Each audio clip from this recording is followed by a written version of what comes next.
There are some balls you cannot hit. And if you haven't played cricket, they aren't always obvious to you.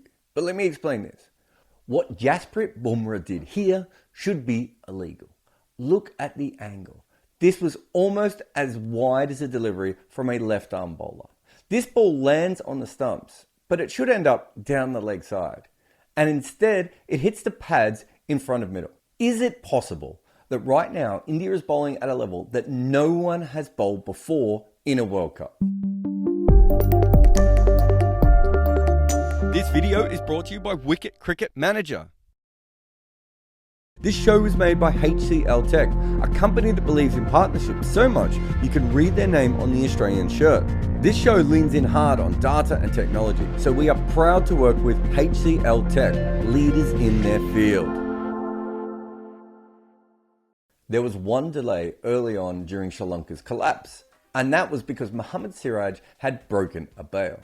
The only way for the Sri Lankans to stop the carnage was to let a ball hit their stumps and hope that it got damaged. That was the level of India's early bowling. And we have seen lots of times in this tournament when a team loses heaps of wickets, the bowling team is involved, but often there's a lot of poor batting. Over the first 19 balls, Sri Lanka only really made one mistake that ended in the wicket, and the rest was just incredible bowling that was too good for them. They were facing balls that were not meant for normal folk to handle. Like the ball to Dimith Karunaratne, which is full, but still straightens massively.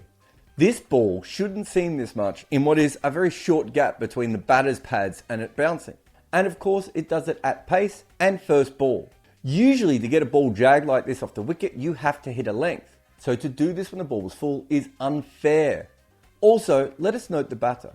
No matter what you think of Karunaratne, the ODI player, surprise is probably one way to react, he's been one of the world's best openers in Test cricket over a long period. So you're not going through some pinch-hitting white ball cavalier here, but the real deal.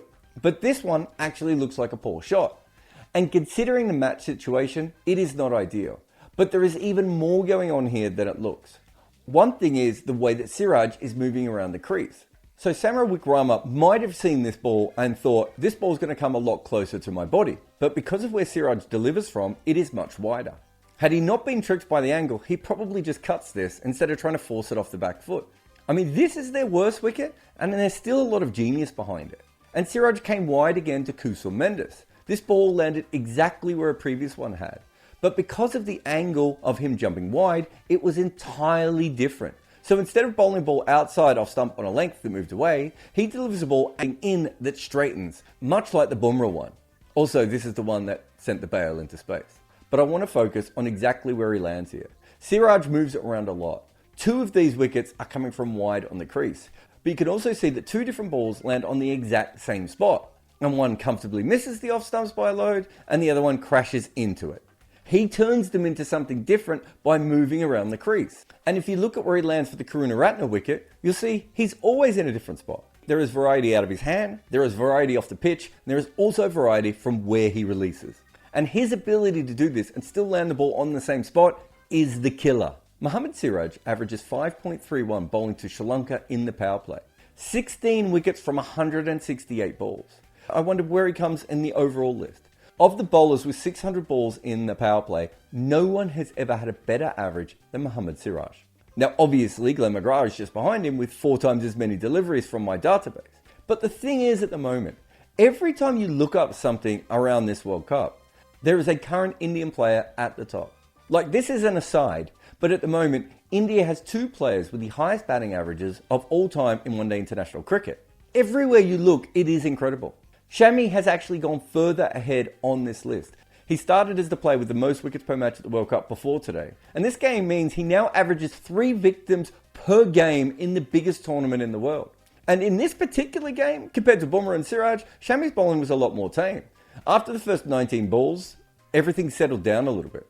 Sri Lanka actually even scored a run off the bat eventually. So Shami's first victim was more of a classic collapse wicket. You get a wide full ball and Sri Lanka nails it, but of course, straight to a fielder. This is what happens in these kinds of innings. The batter is frozen in place and the ball is tempting, so the hands do what they always do and he gets a good piece of it, unfortunately, straight to a fielder. This one is more straightforward as well. It's a good length and perhaps straightens a tiny bit, but despite Shami bowling some incredible deliveries, this was more just normal as it was edged behind. So, in many ways, the last 2 wickets were actually pretty straightforward, except for the fact that they happened back to back. It's worth pointing out that Kimber is the worst number 8 in the tournament. And if he isn't, the bowler he is facing definitely is. Kimber should not be batting at number 8 in international cricket. And he definitely shouldn't be in this early. This ball is actually way worse than it looks. Because on first view you think Shami went for the short ball at the body and got it wrong. That is not what happens. He bowls a short ball and it seems violently. It is lucky he bowled it so straight, because Kimber would have been destroyed if this was outside off stump and had cut back into him. In the end, he's probably unlucky that this has taken his glove and still found the keeper on that new angle. Have you ever wondered how I watch so much cricket? I use VPNs to log into accounts from all around the world. But because before, even simple things like when something exciting would happen in a match, I would rush over to social media, and when I got there, the clips would say something along the lines of, "This video is not available in your area." In fact, most of the coolest cricket stuff in the world at the moment is geo-blocked because some random board didn't sign a deal where you happen to live. If you're a hardcore cricket nerd, the only way is to have a VPN, and we suggest Surfshark. They will give you the speed of your favorite quick bowler. They're as inventive as a T20 batter after a bunch of dot balls, and they're as secure as a specialist wicketkeeper with the softest hands in the world. And guess what? The kind folks at Surfshark are going to give you a deal. Enter the promo code Kimber for an extra 3 months free at surfshark.deals/Kimber. There are probably other things that Surfshark can help you with, like data and identity theft and traceability and intrusive advertising. But for us, it is our best weapon against the evil cricket geo-block. Go to Surfshark and type my name in KIMBER and get 3 months free today. Oh, and if you're wondering, Angelo Matthews was batting around this time as well. And if you want to know what his inner monologue was, well, we can only guess. Year 16 of his career, it seemed a bit unfair to slap him on a plane, make him bowl a lot, and then face India's quick bowlers in the middle of a batting existential crisis by his fellow countrymen. The last time he played at a level needed to combat this was 2019, when he made probably his final ODI 100 against India or anyone. He has played 13 ODIs in the 4 and a bit years since. And so what happens to him here? Well, Mohammed Shami bowls straight and fast. Except, when I looked again, it wasn't straight. And the game is over here, obviously. Matthews was just trying to bash what he saw as an overpitched ball away. But again, an Indian bowler pitches up, and the ball darts around like crazy off the surface. This ball should not have hit leg stump. And Angelo Matthews probably wants to go to those great old fun times of bowling to England. And the rest of the wickets are trash, and they don't matter all that much. This game is over. Except for the fact that when Shami took this last wicket, he cemented the fact that he has the best strike rate ever in ODI cricket. And I just want to be clear, that's not World Cups. That's not a small sample size. But over his entire career and the entire history of the game, there has never been no man who has taken wickets quicker than him. Not one, ever. Mitchell Starc, who held this for ages, has been massively leapfrogged. And as I said, everywhere you look, you find a new best player of all time at something. And so the question I asked at the top is, are they bowling on a level that no side has before in a World Cup? And they're not. They are the 5th best when it comes to bowling averages in our major tournament. But I suppose we should also check their batting. On average, they are currently the 3rd best team ever in a World Cup. It's almost impossible to average over 50 per wicket in a tournament like this. But there they are, currently doing it. Meaning, as it stands, the only other teams to be this good at both batting and bowling at the same time are the 2003 and 2007 Australian sides. This current Indian team is breathing air that only the greatest ODI team ever has tasted. The finals are still to come, plus the South Africa game. But what we have seen at the moment is certainly a top 3 performance by a team at a World Cup ever. And we have barely even mentioned Jasprit Bumrah yet. And yet here he is, still with all of Shami, Siraj and Kuldeep's madness. Bumrah is still the best bowler in this team. Sides are currently scoring 3.7 runs at over while he takes his wickets at 14.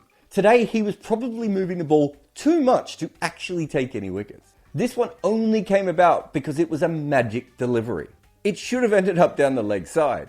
Instead, it pitched on off, straightened a hit middle, and made the batter look like a cardboard cutout.